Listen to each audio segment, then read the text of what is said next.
عزیز طلبہ و طالبات، معزز سامعین و ناظرین، السلام علیکم ورحمۃ اللہ وبرکاتہ۔ تاریخ فقہ اسلامی کے اس کورس میں آج ہم فقہ عہد رسالت میں اس ضمن میں آج ہم تیسری نشست میں حاضر ہیں۔ جیسا کہ میں نے پہلے آپ کو عرض کیا تھا کہ تیسری نشست میں ہم چونکہ فقہ ہم عہد رسالت میں سمجھنے کی کوشش کر رہے ہیں کہ فقہ کا ارتقاء عہد نبوی میں کس طرح سے ہوا، تو اس کے لیے ضروری ہے کہ ہمیں رسول اللہ صلی اللہ علیہ وسلم کا جو تعلیم و تربیت کا طریقہ کار رہا ہے وہ یاد ہو، وہ سمجھ میں ہو، اس کا فہم نصیب ہو۔ تو آج کی اس نشست میں ہم رسول اللہ صلی اللہ علیہ وسلم کے تعلیم و تربیت کے جو طرق اور راستے تھے ان کا مطالعہ کریں گے۔ آپ جانتے ہیں کہ رسول اللہ صلی اللہ علیہ وسلم وحی الہی کی روشنی میں صحابہ کرام کی تعلیم و تربیت اس انداز سے فرمایا کرتے تھے کہ صحابہ کرام کی جماعت ایک ہمغیر مقاصد کے حصول کے لیے تیار ہو سکے۔ چنانچہ اللہ تعالیٰ نے قرآن مجید کے اندر ارشاد فرمایا، بسم اللہ الرحمن الرحیم، لقد من اللہ علی المؤمنین اذ بعث فیہم رسولا من انفسہم یتلو علیہم آیاتہ ویزکیہم ویعلمہم الکتاب والحکمہ وإن كانوا من قبل لفی ضلال مبین۔ سورہ آل عمران کی آیت مبارکہ ہے۔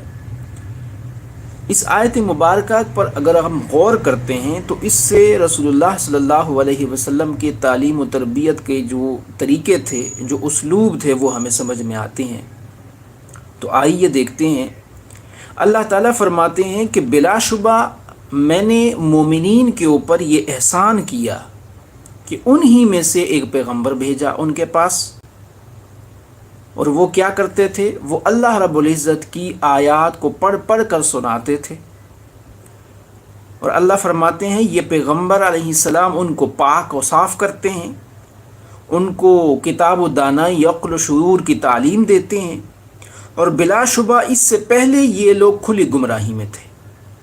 یہ وہ نقطہ ہے کہ جو اللہ رب العزت نے بھی ہائی لائٹ کیا ہے کہ اس سے پہلے یہ لوگ گمراہی میں تھے۔ تو ایسا کیا اور کون سا خاص طریقہ تھا تعلیم و تربیت کا کہ اللہ رب العزت بھی فرما رہا ہے کہ اس کے بعد یہ لوگ وقت کے امام ٹھہرے؟ یہ کیسے ممکن ہو سکا؟ تو آئیے دیکھتے ہیں۔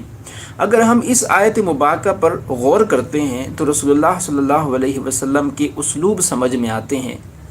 سب سے پہلا نقطہ یہ ہے کہ قرآن کریم کی تعلیم، یعنی یتلو علیہم آیاتہ، یعنی قرآن کریم کی آیات کا تلاوت کرنا، سنانا، بار بار پڑھ کے سنانا۔ دوسری بات، وَيُعَلِّمُهُمُ الْكِتَابَ، یعنی کتاب کی تعلیم دینا۔ کس انداز سے، کس طریقے سے؟ یعنی موقع اور محل کے لحاظ سے قرآن مجید کی تشریح اور اس کے مفہوم کا تعین کرنا۔ جو اصول اور کلیات بیان ہوئے انہیں برمحل منطبق کرنا، جو حالات بھی پیش آمدہ ہوتے تھے، اور جزیات اور فروعیات دونوں کو سمجھانا، دونوں کی تشریح کرنا۔ تیسری بات، وَيُزَكِّيهِمْ، اور ان کو پاک صاف کرنا۔ اب یہاں پہ قابل غور بات یہ ہے کہ تزکیہ نفس کا جو عمل ہے اس کے لیے کوئی خاص طریقہ تو متعین نہیں تھا۔ تو مختلف لوگوں کی چونکہ نفسیات اور مزاج مختلف ہوتے ہیں، تو رسول اللہ صلی اللہ علیہ وسلم نے ہر قسم کے لوگوں کے نفسیات اور مزاج کے مناسبت سے احکام اور ہدایات ارشاد فرمایا کرتے تھے، جس پر صحابہ کرام عمل کر کے کامیابی حاصل کرتے تھے۔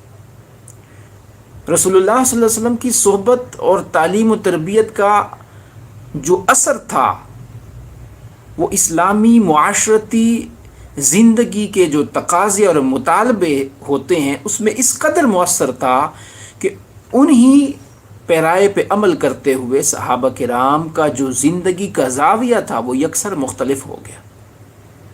وہ کھلی گمراہی سے نکل کر روشنی میں آ گئے.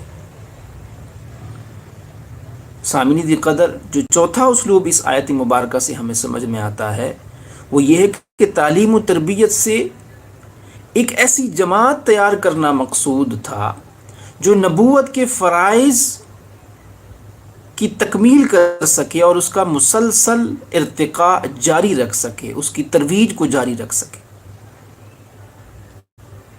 اور پانچواں اور انتہائی اہم اور قابل غور بات یہ ہے کہ صرف جماعت تیار کرنا مقصود نہیں تھا، بلکہ ایسی جماعت جو مخلصین پر مشتمل ہو.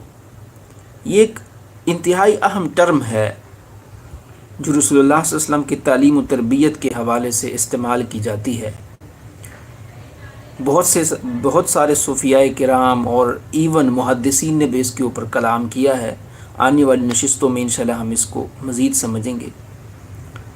تو رسول اللہ صلی اللہ علیہ وسلم کا جو تعلیم و تربیت کا طریقہ تھا اس کا نتیجہ یہ تھا کہ مخلصین کی ایک ایسی باصلاحیت جماعت تیار ہو جو ہر موڑ پر اور ہر موقف کے سے گزر کر صرف اسلامی یعنی اللہ رب العزت کی مشیت اور منشا کو آگے لوگوں تک پہنچائیں، قرآن کریم کی جو تعلیمات ہیں وہ لوگوں تک پہنچائیں اور اس کی ترویج میں اپنی بھرپور استعداد استعمال کریں.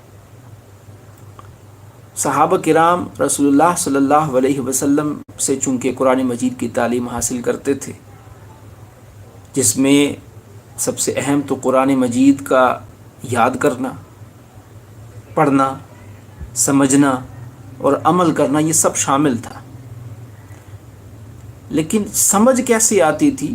اہل عرب ہونے کے باوجود بہت سارے مسائل ہوتے تھے کہ وہ خود حضور پاک صلی اللہ علیہ وسلم سے آ کے پوچھتے تھے یا آپ علیہ الصلاۃ والسلام کو آبزرو کرتے تھے، مشاہدہ کرتے تھے.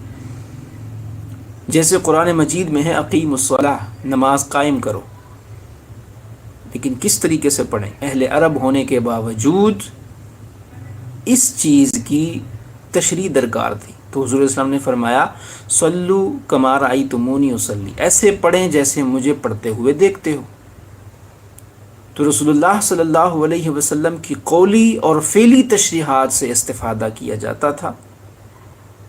اور اس کے علاوہ رسول اللہ صلی اللہ علیہ وسلم جو خصوصی ہدایات تزکیہ نفس اور اصلاح احوال کے حوالے سے دیا کرتے تھے، اور یہ ہر صحابی کے انفرادی مزاج کے حوالے سے مختلف ہوتا تھا، وہ ان کے اوپر عمل کرتے تھے. بلکہ صحابہ کرام تو حضور نبی کریم علیہ الصلاۃ والسلام کی ہدایات کو حرز جا بنا لیتے تھے اور بڑی سے بڑی جانی اور مالی قربانی اس راہ میں دینے سے نہیں کتراتے تھے. رسول اللہ صلی اللہ علیہ وسلم دنیا سے اس وقت تشریف لے گئے جب ہر طرف سے ان کو اطمینان حاصل ہو گیا تھا کہ اسلام کی بنیادیں ہر حیثیت سے مکمل اور مستحکم ہو گئی ہیں. ایک طرف قانون کو منضبط اور مدون کرنے کا پورا خاکہ وجود میں آ گیا تھا، تو دوسری طرف اسی قانون کو نافذ کرنے کے لیے آئندہ آنے والی نسلوں کی عملی راہیں بھی متعین ہو گئی تھی، اور اس کے عملی طور پر بھی اسباب بھی اور راہیں بھی متعین ہو گئی تھی. تو اس نمونہ سے، اس اسلوب سے ایک ایسا معاشرہ تشکیل ہوا جو قانون کے اتار چڑھاؤ اور نوک پلک کو سنوارنے کی بھرپور صلاحیت رکھتا تھا. یہی وہ طریقہ تھا، یہی وہ اسلوب تھا جس کے بطن سے اسلامی قانون وجود میں آیا اور آج ہمارے سامنے ایک مدون شکل میں موجود ہے. عزیز طلبہ اور طالبات، انشاءاللہ اس سے آنے والی نشستوں میں ہم فقہ اسلامی کے مزید ابواب جس میں عہد صحابہ کرام کے اوپر روشنی ڈالیں گے. وما علینا